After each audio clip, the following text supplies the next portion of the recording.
again for tuning in. And today, once again, I have none other than brother Fran. Hey man.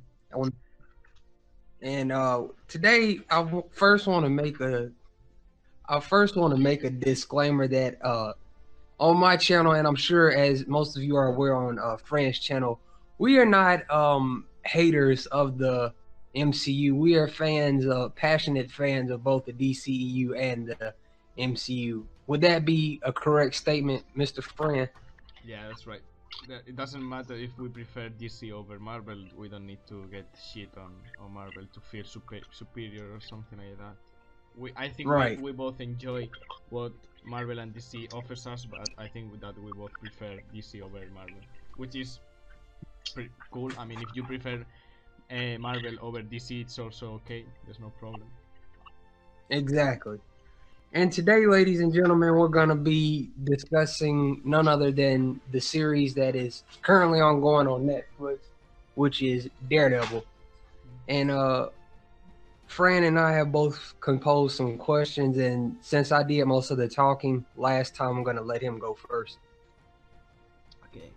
Yeah, I have some questions. I'm gonna start with the first one, which is, why do you think that the series with 2 seasons has succeeded that much? Like it's not become like a phenomenon, but for a TV series, it got like really big. Mm-hmm. Well, that's a great question, and I think it goes back to the mature nature of the show. It's like this neo noir has this neo noir like atmosphere, and obviously it's just a really serious adaptation of Daredevil, and it goes not only to the atmosphere but goes to the acting from the big guys like obviously Charlie Cox, who's phenomenal as Matt Murdock Daredevil, but you also have guys like Wilson Fisk and even the smaller supporting characters like Foggy Nelson being portrayed really well. Yeah. So yeah, I think it goes to the acting, the atmosphere and everything is a lot darker, and it isn't like the typical I hate to say this, but it isn't like a Marvel movie. It's almost like it's its own show. Yeah. Yeah, because the Mm-hmm. like Marvel TV shows and Marvel Cinematic Universe are like so different. Like Mm-hmm. Marvel TV shows are like really dark, really for like adult people, and the Mm-hmm. MCU is focused on children and teenagers. Yeah, exactly. Okay, it's Okay. your turn. All right. This kind of ties into your question, but I'm gonna ask: do you prefer Daredevil season 1 or Daredevil season 2? Well, I think that season one because I think that is the one that is like more grounded, and it's like the building of the hero until the last episode where he gets the suit, which I Mm-hmm. think is better the first one than the second one, because in the first one is like him building up and he being almost dead and learning from his mistakes, and the whole atmosphere that is like, it feels like just a neighborhood. I mean, I know it's New York, but the whole thing Mm-hmm. feels really small, and the atmosphere and the feeling of it being so small, I think it's better, because in the second one we start with the hand problem and all that stuff with Electra and that stuff. But I think, yeah, the first one is better than the second one because of how small the environment is. It's like a really grounded thing. It's not like Right. aliens and things like really big. Mm-hmm. Mm-hmm. Yeah, I'm definitely like whenever somebody because I consider it just to be a 13-hour movie. Whenever somebody asks me my favorite MCU movies, I'm always including Captain America, the Winter Soldier, of course, the first Guardians of the Galaxy, the first Iron Man, and I usually always include Daredevil season 1 because I just feel like it's like it's like it's a movie, but it's like obviously a 13-hour movie. But yeah, I'm definitely the same way. Daredevil season 1 over Daredevil season 2. Even though there's some things in season 2 that we'll touch on later that I feel surpass season one. Okay, here you go. Yep. The next one is, what do you think about the relationship with between Matt and Karen? How it affects the plot or the characters? How do they portray the relationship? That stuff. Mm. Whew, I think the thing about their relationship is I prefer them as just being colleagues. When the show first started, I figured they were gonna try and pair them together, but having seen Matt with Elektra in season two and obviously in the Defenders, I feel like he's better paired with Elektra, whereas with Karen, I just feel like they're better paired as colleagues as opposed to being romantic interests. Yeah, Mhm. I think that it's like Elektra is a better partner for Daredevil, for Matt, Mhm. but the relationship between the hero and the like non-hero uh, character that is Karen, I think that it's interesting because it's something repetitive in comics and movies, but it's the problem between switching personalities. Like Karen goes to his apartment and he's like really fucked up because he has been all night fighting thugs, and she's like, Right. what happened to you?" And he's like, "Well, I can tell you nothing. It's nothing." And I think that it's really repetitive in superhero movies, but I think that it's interesting until, spoilers, season 2 ends and he tells her like, I'm Daredevil, and I think that that is not good for the series because that's Yeah. gonna make it worse for their relationship. And another thing you kind of hinted towards, I think for me, another reason I would prefer Matt with Elektra is because I feel like between the two, Matt really gets Elektra, and vice versa. Elektra really understands Matt. You know what I'm saying? Yeah. Whereas, like you just said, that Karen is just she just sees him getting beat up, but she doesn't know what it's like. Whereas Elektra does. Yeah, I think yeah, he connects more with Elektra, but he also connects really good with Karen because Elektra is like Daredevil's girlfriend, and Karen is like Mhm. Matt's girlfriend. Like it's the two personalities between the hero and the normal person. I think that that's why it makes it like a really interesting love triangle. Mhm. Okay. All right. Well, the next question is which supporting character is your favorite? And this can be from season one or season two. Supporting character. Oof. Well, it's I think that is either Stick or Foggy. Mm-hmm. I think that Foggy brings like a. At the beginning, he's like a little bit of the comic relief, but in the Mm-hmm. end, he becomes like a more mature character in seasons, the two seasons. But I prefer Stick because he's like blind, like Daredevil, and he's so badass. Like Mm-hmm. he's like, I don't know, 60 or something like that, and he can beat up like 20 guys with a fucking stick or a fucking katana or something like that. Yeah. I think that he's a really good supporting character because he's like the one who trained Matt, which is interesting to the story, but it's also really good supporting because he comes into the series like no one knows who he is, and yet and he just comes and starts beating the shit out of people. And he's blind, and he's Exactly. 60. He's not like bulked up. He doesn't have any muscle. He just has ability. And the of course the personality, like he's also so rude with everyone. Even if they are their friends, he's also making like bad jokes and like picking on them, which I think, yeah, I think that he's the best one because he's good in personality, good in dialogue, and also good in combat and action. Mm-hmm. Yeah, for me, that he was definitely my he was definitely my first thought is Stick, but um I think the second supporting character for me has to be ooh, this is tougher than I thought. Uh Probably. I want to say either.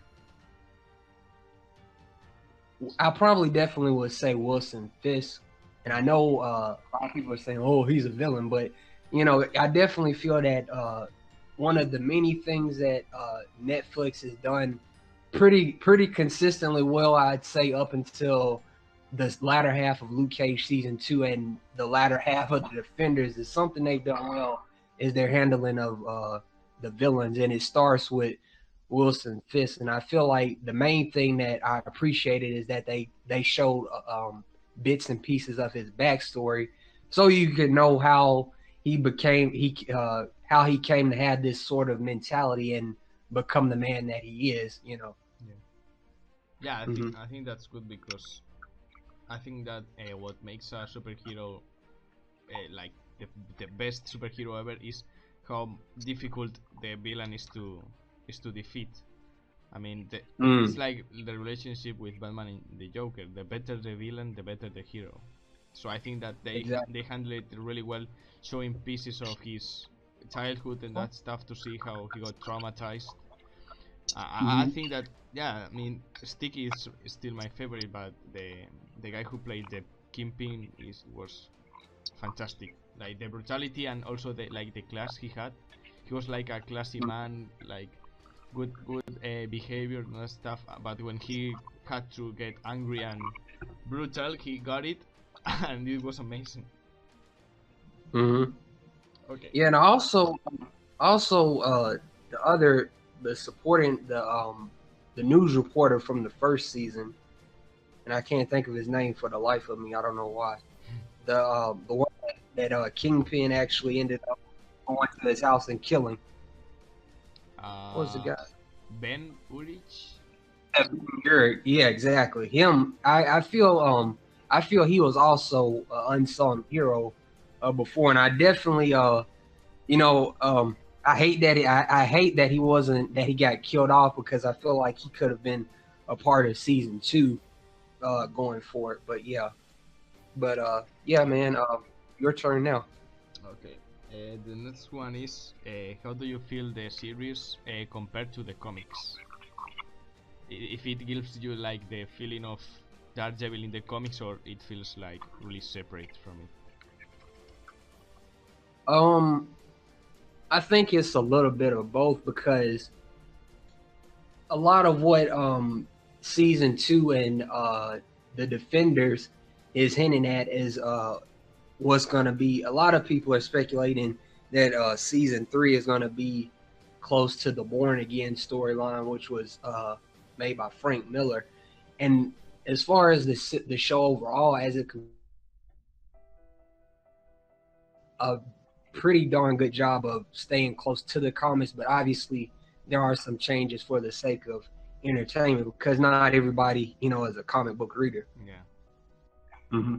Yeah, I think that they handle it really well because it has like a lot of key points from the comics, but it also has like its own soul. Like it's a really mixture that works really well because you have like the atmosphere and the smallness of Hell's Kitchen with the little gangs and Kingpin and that stuff. There's no like massive super villain that has magic powers. It's really something really grounded like the comics, and that in the small screen with the dark themes, almost always in night. I think that they made it really well. Not like the fucking Daredevil 2003 movie. I think that is a better adaptation. Yeah, the show. To be fair, I did like the. I don't know. Have you seen the director's cut of the '03 movie? No, I only saw like the normal one. Yeah, I think to be fair, but you are right. The show is a lot better, but the director's cut was slightly better than the original movie. But yeah, the original movie was pretty messed up. But yeah, I think it's done pretty good job of adapting the comics. And like I said, I think a lot of what we've seen has been leading up to the Born Again storyline, and I know Wilson Fisk is gonna be returning come season 3. So, my next question will be, would you want to see Daredevil in an MCU movie? That's a good one. Well, I don't think so.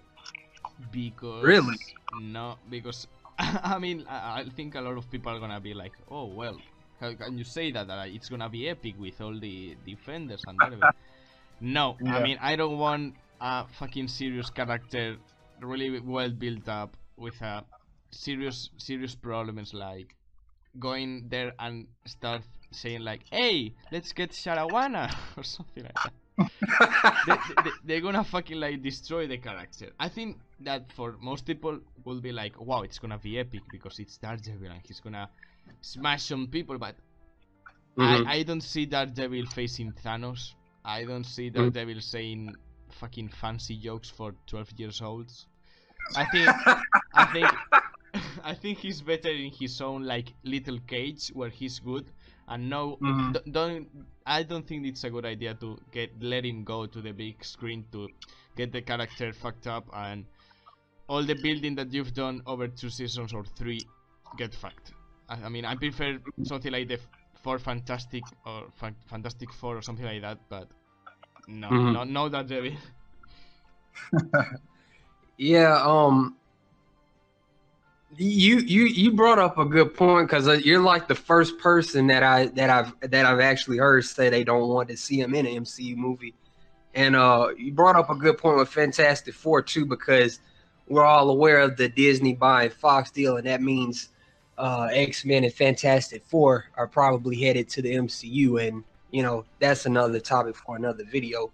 But for me, I'm the one of the many that want to see it happen because I like to see Spider-Man interact with Wilson Fisk, because they've encountered each other several times in the comics, and plus I feel like with Spider-Man he's literally so close to where Daredevil is, with Hell's Yeah. Kitchen and Queens, New. But I definitely get your point. You feeling that they're gonna, tone down the seriousness of his character and just have him, telling jokes and shit. And yeah, I definitely feel like that would be a bad thing if he was in the movies. Yeah, and the point that you said, like Spider-Man interacting with Kingpin, I mean, I would love to see that, but I don't think the people ahead of Marvel Studios would want that because basically because every single MCU movie is like a big scale threat. It's always like Mm-hmm. it's Loki gonna come and conquer the world. It's Mm-hmm. that super villain and he's gonna conquer the world. Is that and they're gonna engage nuclear missiles. There's never like a really small place where there's threat to a certain neighborhood like in Daredevil. And I don't think they Mm-hmm. would include Kingpin in any of MCU movies because he's a threat for New York. He's not like a threat for the world. He's not a super villain. And what sells in big movies is seeing explosions and invasion and aliens. And I don't Mm-hmm. think that they would dare to put like a really grounded movie with Spider-Man, Daredevil, and Kingpin because the little kids will be like, "Oh, there's no explosions. This is boring." And they Yeah. they make movies for the little kids, so Yeah. Yeah, I get that's those are actually some very interesting points I hadn't thought of. Yeah, I can definitely see that.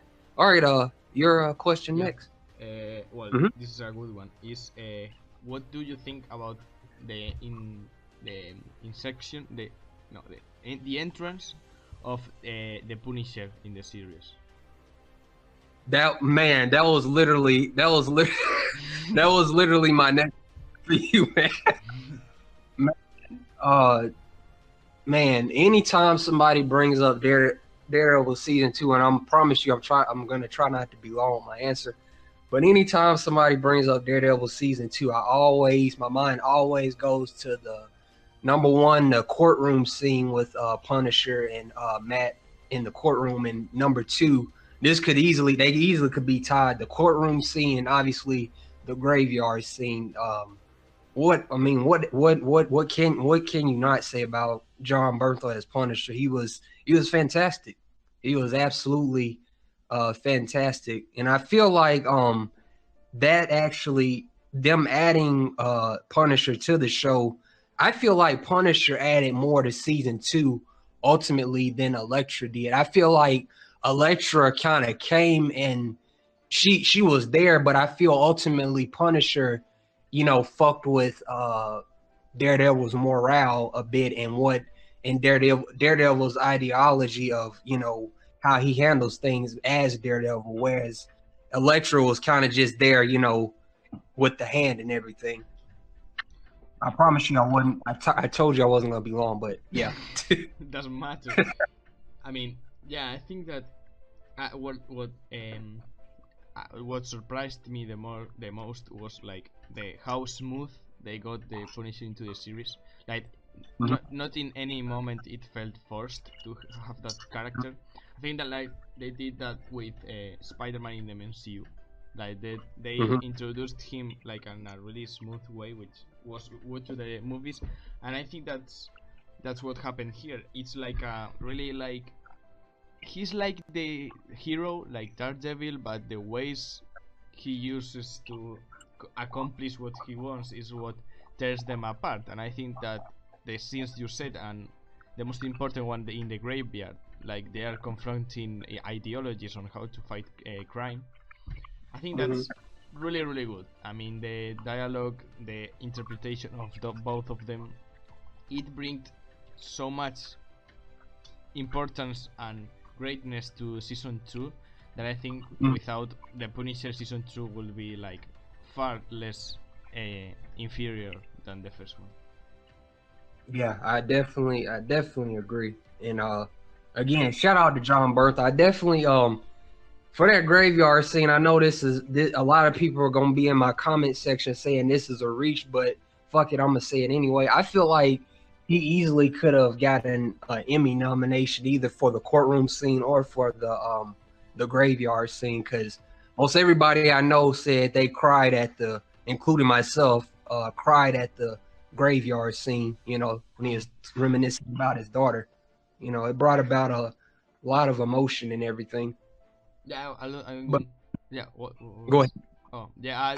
What I don't wanna do is go ahead without telling like the scene in jail where Kingpin like betrays him and he's gonna get killed. That scene is so good, like so brutal, so like a fucking. He's like so natural and brutal. Like he's taking like 15 guys at a time and he's like in the floor trying to not get killed and stabbing people and trying to get up, and I think that scene is so good. There's no dialogue, but the overall experience is really good.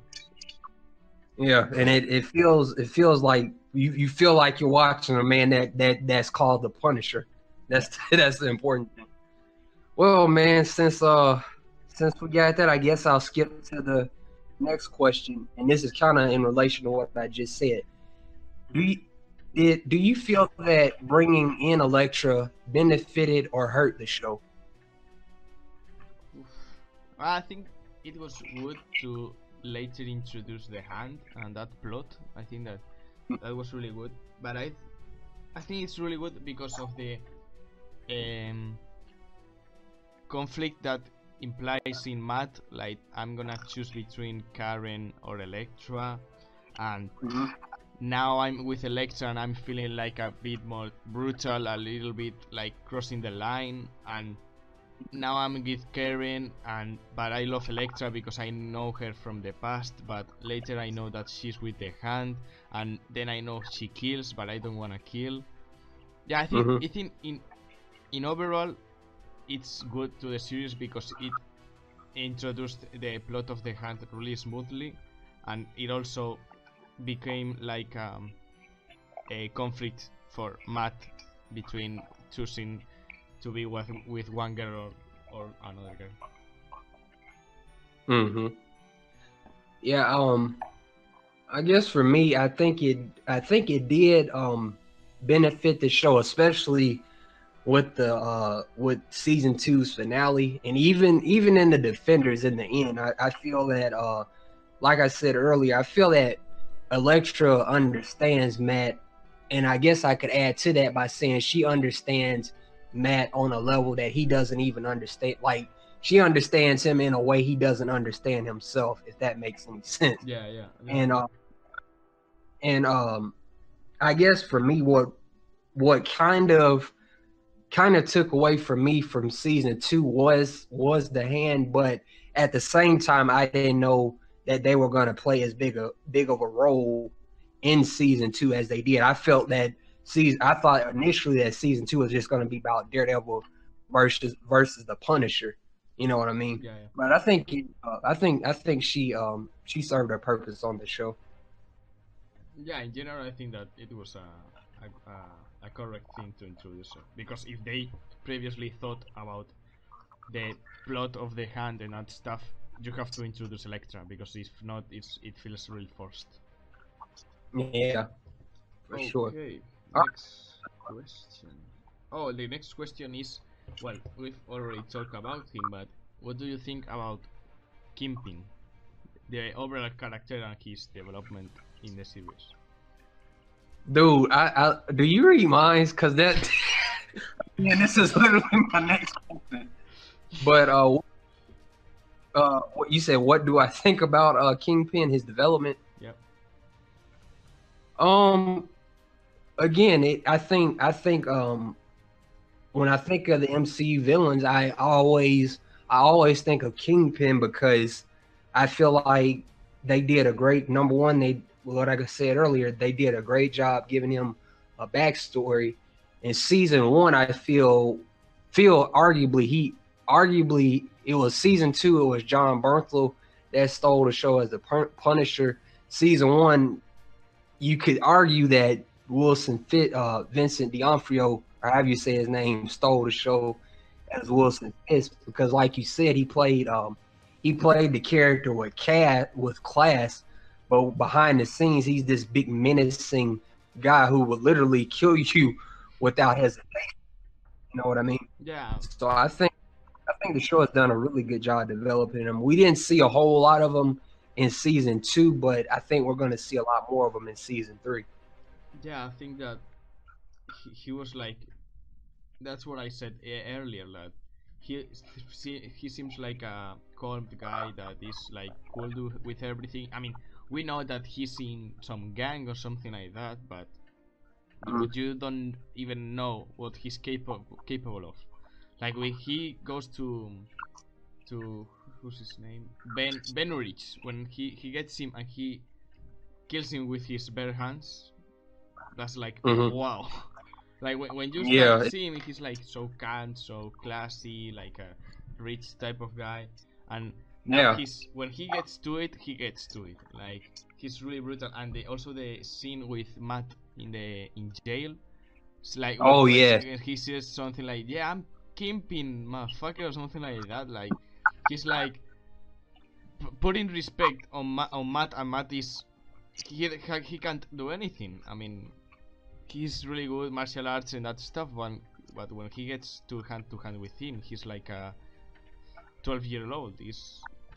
I think that what most impressed me and what I like the most is like how calm he looks sometimes, and he's like really classy. Really, I like art, I like music, I like to have dinner with a girl, and then he's like killing people with a fucking door car, smashing their head until he cuts it off. That comparison, I think that is really good. Yeah, for sure. Okay. All right. Well, I'll still ask the question because we kind of didn't cover it, and this is definitely up for debate. Do you feel that Wilson Fisk is the best Marvel Netflix villain? Marvel Netflix, no MCU. No MCU, just Netflix villain. Yeah, I think so. I think so because you can compare him to like Jessica Jones villain or something like that. But I think that the one who gives like more impression, more personality, more depth to the plot of the series is Kingpin. Like he's not only like rich type of guy. He also has like dark secrets, like he's part of a gang, and at the same time he gets caught, but he's like controlling everything from jail, and the jail is like his reign, something like that. I think that he's the best one because it doesn't matter what Matt or Daredevil does, he's always on top of him. Like, he defeats him and gets him to jail, he's in jail and it's his reign, and he's moving all the strings from there. And John tries to kill him and he can't, and he almost kills the Punisher. I think that he's the best one because of that. He never gets defeated.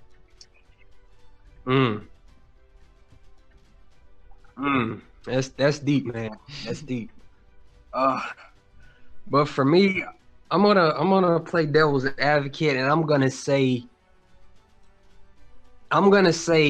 not the best, but I'm gonna classify him as obviously he is one of the best, but I can't consider him the best. And bear with me, it's because, and it goes to me because I feel that Kilgrave on Jessica Jones slightly succeeds him as a villain. Yeah. Ever so slightly. Yeah, well, everyone has his own opinion.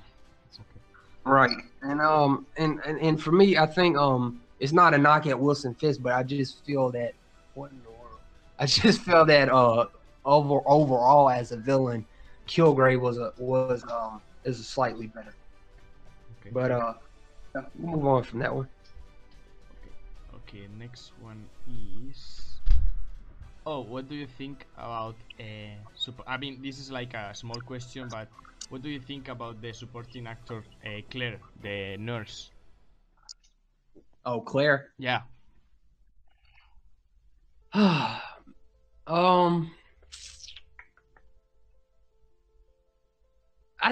think in season one, she was a likable supporting character. I feel all the supporting characters are likable in season one, but you know, I hate to use this term and be this blunt, but it's almost like she's jumping from dude to dude, and basically jumping from defender to defender, if you will, and now you know, she's getting impaled by Luke Cage at the moment, but as a supporting character, I think she was pretty decent in season one, but you know, right now I guess she's just there. Yeah, I think so too, because in season one she was like a really important supporting character, but in season two he got like just a little of screen time, and she was like the character to unite the defenders, like not unite them, but it's a character that you see in every series, and when you watch each series, like Jessica Jones, Luke Cage, Daredevil, you're like, oh, this is connected because this girl is in both of these series or something like that, and when she comes into the defenders, it's like, well, of course you're not come here. I felt like in first season she was really good because she almost even like got in a relationship with Matt at some point when she heals him or something like that. Right. I think that her development was like going down. In first season she was like really high, and season 2 and Defenders her screen time started to go down, and it's a shame because I really like the character. Something that I don't really like. So let me ask you this: Would you do you think they should have included her more in season 2 of Daredevil, or what do you think? Yeah, in season 2 maybe to be a compliment or something like that, because I know you already had like a lot of supporting and principal actors, but she bring something really special to the first season. Like she was always there for Matt, and if he got like really fucked up, she could heal him or something like that, and it almost became like a love interest for Matt at some point, which I think that if she would have been included in season 2, it would have been like a more intrigue and bigger plot than it was. I'm not saying it was bad, but I think that if she was included more, it would have been better. I get what you're saying. Okay. All right. Ladies and gentlemen, whatever you're eating, if you're eating potato chip sandwiches, if you're eating cotton candy inside of ice cream, I need you to put that down right now. And please, I will leave a link to his channel in the description. You all make sure you go subscribe to Fran's channel. You know, we're going to be doing these collaborations every so often, and he would appreciate you all supporting his channel, and I appreciate him coming through and collaborating with me on this video. Fran, I only have 2 more questions left, and the next one is, do you believe the show is one of the best things Marvel has done? Yeah, I think that compared to other movies and TV series, it's one of the best things that they've done. And because they've done it in a grounded, like more kind of an adult way, and that brings like more difficult plots and more intrigue plots, which is what people who like series and movies like, because you don't like just seeing fucking explosions and that stuff. You like seeing characters develop and that stuff. So I think it's the best thing, because most of Marvel movies and series have like a really normal plot, but Daredevil is really different from anything that they've done. Yeah, definitely, and it goes back to what you said that I hadn't thought of in relation to should Daredevil appear in the MCU movie. They take everything is taken seriously on the show, and really nothing, absolutely nothing, is lighthearted. And you know, when somebody is getting fucked up in a fight, they're getting fucked up in a fight, and this goes back to the sequence with Daredevil in the hallway fight scene that was really awesome.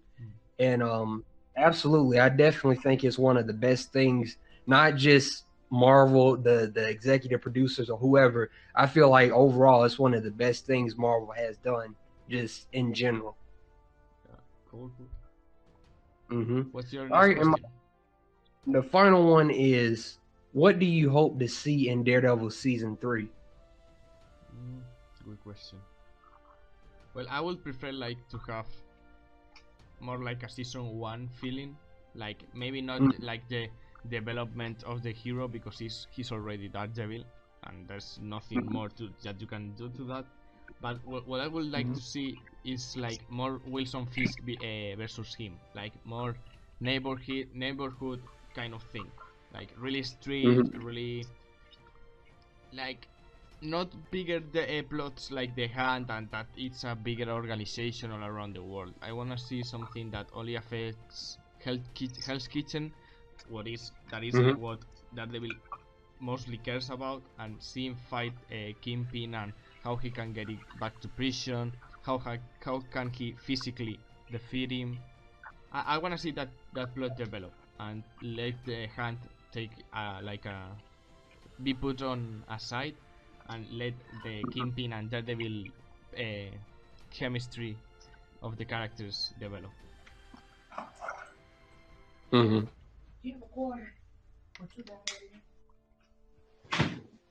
Yeah, I definitely agree there. Obviously we all want to see more Kingpin. I think he's going to play a bigger part in this season. With them heading towards the Born Again storyline, obviously with Matt's predicament and Defenders, I think it's going to be interesting to see how the thing for me that's going to be interesting to see is how he returns back from that, is most, and definitely most of all what you just said as well. Okay. Well, guys, I'm gonna leave a link to Josh's channel in the description, as I did in the last video, and I hope that you all go to see his videos, because I think that if you like comic books and comic book movies, I think that you're gonna really enjoy his channel. I appreciate that, and I'll, again, ladies and gentlemen, I'll do the same for Fran's channel as well. I do appreciate you stopping by, Fran, and thank you all for watching, and be on the lookout in the future, because we will continue to collaborate. And have a good one. Yeah, bye bye.